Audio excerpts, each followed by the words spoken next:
Listen, the Buffalo Sabres were the biggest disappointment of the 2020 season, which was actually pretty good for me because now my mom knew I wasn't the only disappointment. Buffalo had signed free agent Taylor Hall in the offseason, and it looked like they were going to make a run for the playoffs in the East. And their star player Jack Eichel had just proved that he was one of the best players in the NHL the season prior. But I think most of you know that's not how the season went at all. The Buffalo Sabres went on a 17-game losing streak. They lost captain Jack Eichel due to injury. They traded newly acquired Taylor Hall for absolutely nothing, and former first overall pick Rasmus Dahlin looked like an absolute traffic cone on the ice. I mean, seriously, a minus 36 in a 56-game season is pathetic. Oh, and promise me, I know where you little twats are going with this one. Oh, Selly Center! Rasmus Dahlin would skate circles around you!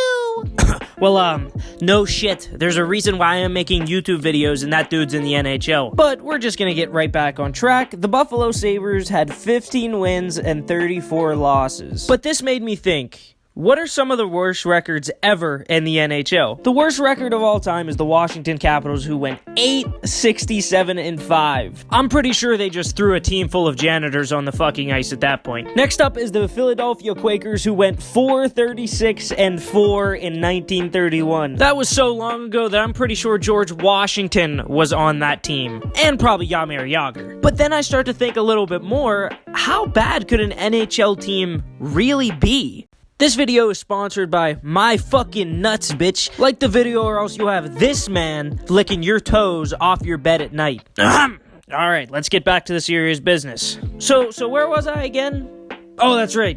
Buffalo Sabres are a dumpster fire franchise. And this really did make me wonder, how bad can an NHL team be? Everybody knows there is 3 things that make Selly Center Selly Center. The first thing is uploading 1 video per month. I know, guys. I'm working on it. The second thing is having a gay ex-girlfriend. I'm not even gonna get into detail about that one. And the third thing is thinking way too damn much and making a YouTube video out of a creative idea. Forget the first 2 things because we're only gonna be focusing on the last one in today's video. So with me wondering how bad an NHL team really could be, I decided I'd go in the lab and try to create the worst NHL team that I possibly could. And you guys are probably thinking, does he just have a team full of Matt Martins? First thing, don't disrespect Matt Martin. Second thing, no, that's not how I'm doing it at all. I'm creating a team that is good at one specific skill and then terrible in every other category. For example, one of our players will have 99 speed, but will have 36 of everything else. These players are all like 15 overall or less. They're pretty terrible. It's pretty much like we're taking a team full of people that never played hockey before and putting them in the NHL.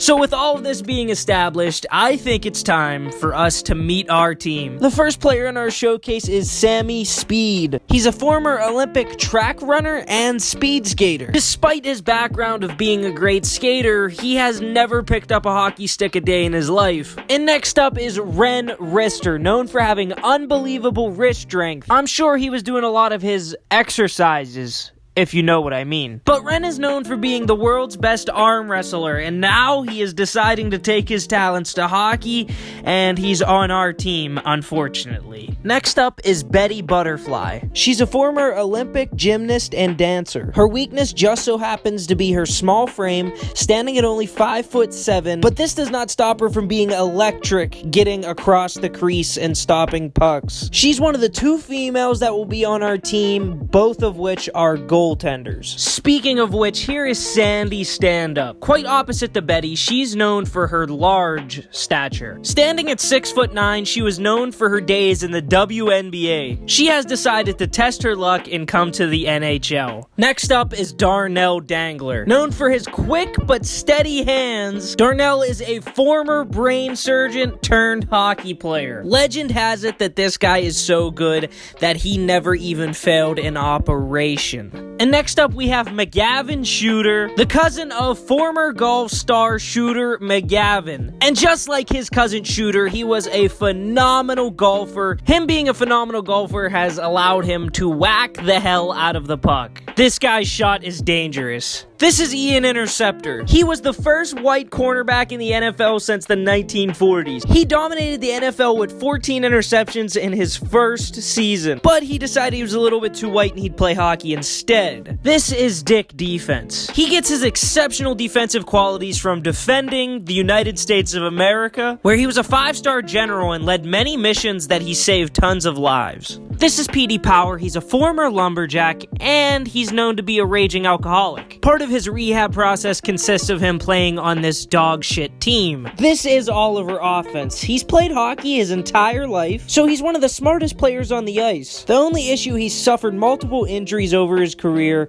and he's not really good anymore. This is Eddie Endurance. Nobody really knows what he did before coming to the United States, but we do know he ran all the way from Mexico City to the United States without taking a break. Some people call him the Mexican Forrest Gump. And yes, he did it legally. You can get your racist ass out of here. And this is Harry Hand-Eye, known for his exceptional ability to tip pucks, but that's because he was a former baseball player. He broke Barry Bonds' home run record in his first season in the MLB. He decided baseball was a little bit too easy and that he'd play hockey. This is probably the scariest man we'll see today. This is Barry Bruiser, weighing in at 6'9", 290 pounds. He's a professional MMA fighter turned hockey player. Growing up, did you guys ever have a friend that had a hard slap shot but had nothing else? Yeah, well, that's Steve Slapshot. He's a former bodybuilder and he has a hard slap shot, but he really doesn't have anything else. Next up is Ty Takeaway. We had to bail this man out of jail just to get him on our team. After burglary and theft charges, I guess that's why he's so good at taking the puck away from the other team. Do you guys remember Sammy Speed from earlier? Well, this is his cousin, Jerry Jets. He was also an Olympic runner, but was never as good as Sammy Speed. But who knows, maybe he'll be a better hockey player. Next up, we have Perry Pokecheck. He's got a super long reach and he's able to poke check the puck away from the opposing team. But when you come from the same profession as Johnny Sins, I expect you to be good with your stick. Listen, I know that I said Barry Bruiser was the scariest person on our team earlier, but Henry Hitter is definitely a close second. Known for his huge hits, some people say that he hasn't even spoken a word in years. Others say he was made in a lab in Russia. This is one of the players I have the highest hopes for on our team. This is Pat Playmaker, and he was a former pastor at church, and he's known all around his community for just giving back and always handing out to the people. Let's hope that continues and he racks up a lot of assists for our team. Next up is Benny Breakout. Known for his amazing stretch passes, he was a professional darts player back in the day, hence where he got the amazing precision and accuracy. Holy shit, that was a lot of talking. Let me get a swig of water and take a break.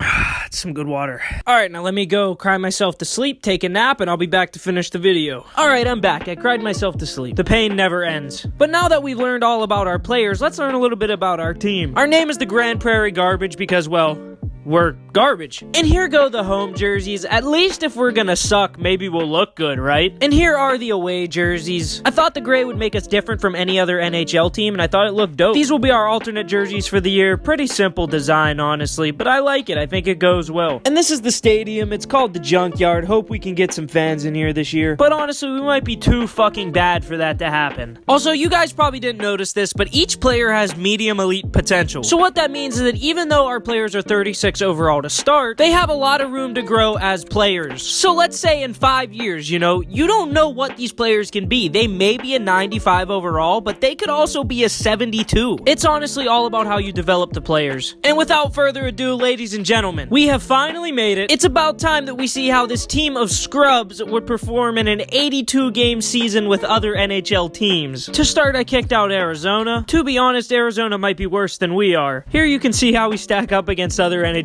teams, and we have a 3 overall team. The first thing I did was check out our lines, and we got Oliver Offense on the first line with Pat Playmaker and Ren Rister. And on the second line, we have Sammy Speed, Dick Defense, and Petey Power. Third line is Eddie Endurance, Darnell Dangler, and Ty Takeaway. And on the fourth line, we have Steve Slapshot, Harry Hand-Eye, and Barry Bruiser. A solid lineup with good chemistries. And now we're moving on to our defense. First pair is Ian Interceptor and Benny Breakout. The second pair is Henry Hitter and McGavin Shooter. And to sum up our defense, we have Jerry Jets and Perry Pokecheck. Good chemistry on the first line, but not the other two. And next up is the goaltenders. Between Betty Butterfly and Sandy Standup, there's not going to be a definitive starter. Not yet, at least. They'll be splitting games until one becomes significantly better than the other. Alright, I'm ready to sim for the regular season. I'm optimistic. Let's see what happens. Alright, boys, it's only one game. Just shake it off. Alright, just a weird coincidence. Oh, shit. hold the hell on here, ladies and gentlemen. We have a breakthrough in development. We scored our first goal of the season, but not only that, we added 2 in the game. They may have scored 18 goals, and we may or may not be 0-11. But hey, I think we're getting somewhere with this. Little mid-season update for you guys. Yeah, we're 0-60. But hey, we have scored 8 goals on the year. Who am I kidding? We're never gonna fucking win a game. Alright guys, I'm at the end of the year. There's only 1 game left. Our team has gone 0-81, and we are the worst of all time. But you guys know how the old saying goes. If you want something done, you gotta do it yourself. We're gonna go in, play this game on superstar difficulty, beat these Nashville Southern hick fucks. Sorry if you're from Nashville, man, I really don't mean it. And prove that the Grand Prairie Garbage aren't a team to fuck with. Guys, this, isn't going well. They're up 4-0, and the second period just started. Quick little update in case you guys were wondering. They scored their 4th goal, and I've been watching Matt fucking Duchene sit at the bench for the past hour and a half. I'm gonna have to fucking quit and simulate the rest of the game. There's no fucking way I'm sitting here for another 18 hours. Alright, well, we lost 10-0 when we had to simulate. EA Sports definitely kicked me out of that game on purpose. They know I was coming back. But we finished 0-82, so we were the worst team by far, and it really wasn't even close. We were absolutely awful. No, like, seriously, guys, I really would have let a bear fucking claw my eyes out before watching this team play hockey. Alright, guys, so I was looking at the stats. McGavin Shooter had the most points on our team with 12. But there's one fucking issue. He was a minus 361. Only 5 players on our team had a point this year, and all of our goals were scored on the power play. Somehow, both of our goalies managed to have over a 10 goals against average. Neither one of them won a game, and they were both terrible. At first, I was trying to make the worst team possible, but now I really want to fucking win with these guys. The lines are pretty much the same as last year, give or take a few things. But in net, Sandy Standup has taken the top spot as our starting goaltender. So here we are, we're at the start of year 2. Our player overalls jumped significantly from 30 overall to 50 overalls. Our goal for this year really is to just win at least 1 game. Well, spoiler alert, boys, we didn't win a game at all. 2 straight seasons of going 0-82. We're worse than the Detroit Lions, man. Here go the stats from year 2. This actually gave me a little bit of hope. 62 points for all of our offense is pretty good. And we're actually starting to score 5-on-5 goals, which is a huge improvement. This is where shit gets really interesting. Betty Butterfly had a better statistical season, even though Sandy Standup's a better overall. Who the fuck do I start next year? And as if things already couldn't get worse, the best player in the NHL retired. Ready for the start of year 3? I'm coming in with the same exact goal as last year. For the love of God, just win a game. If we don't, I'm firing this sorry-ass coach. The lines are pretty much the same again. The only difference is that Petey Power is going to play a bigger role in our offense this year. But look at those overalls, guys. Almost all 70s. I think next year we're honestly going to be a contender for the playoffs. And our starter's going to be Sandy Standup. She made the jump all the way to a 71. Alright, boys, this is it. Year 3. This is the year where we not only win a game, but I think we win a few. I think we're going to start competing with teams right here, honestly. Not only did we take 2 teams to overtime, but we won our first game against the Seattle Kraken. Oh, it's magic. You know. Guys, we're at the trade deadline and we have 12 wins. This is like the second greatest day of my life. The first was obviously behind the Walmart with Danny DeVito and the guy from Ratatouille. But never mind that, guys. We won 12 games. Dude, I can't even count to 12. It's too high of a number. And we're gonna finish with a 15, 59, and 8 record. I'm happy about this. I know we're gonna be even better next year and be a playoff team. If not, I'll jump off the roof of my house. Who am I kidding? I would have done that anyway. The offense really impressed me this year. We had 2 players above a point per game. Betty Butterfly was way better than Sandy Standup yet again despite being a lower overall. Alright, boys, I'm getting frustrated, but I think this is the year that we do it. I think this is the year that we make the playoffs. The lines are completely the same, but honestly, the overalls aren't as high as I expected them to be. It kind of worries me, but I still have faith that the boys can make the playoffs. How the hell did we get worse? We're never gonna make the playoffs, man. Why me? Why me? They're about to win the most